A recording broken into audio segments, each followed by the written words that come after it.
Ce sont les premières images de l'offensive turque dans le nord-est de la Syrie. Des colonnes de fumée s'élèvent dans la ville de Tal Abyad à la suite de bombardements. Le président turc Recep Tayyip Erdogan a donné l'ordre de viser les positions tenues par les Kurdes du YPG et du PKK, deux organisations qu'il qualifie de terroristes. Les forces armées turques et l'armée nationale syrienne ont débuté l'opération Source de paix dans le nord de la Syrie.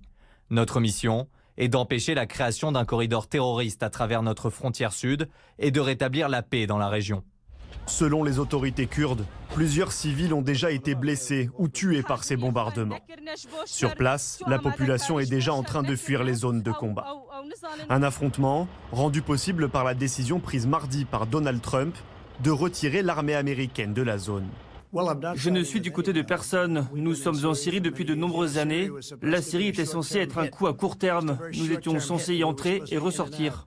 Finalement, ce retrait ne concernerait que 50 à 100 soldats sur le millier présents sur place. Nous sommes en train de quitter la Syrie, mais en aucun cas nous abandonnons les Kurdes, qui sont des personnes spéciales et de merveilleux combattants.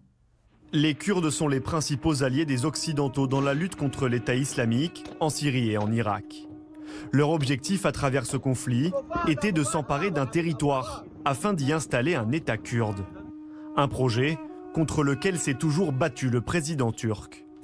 Aujourd'hui, les Kurdes se retrouvent donc seuls face à la Turquie. Nous voulons répéter au monde entier que nous n'allons pas viser la Turquie. Mais si la Turquie nous attaque ou occupe notre terre, nous utiliserons notre droit à nous défendre jusqu'au dernier souffle, car nous sommes prêts à bloquer toute attaque.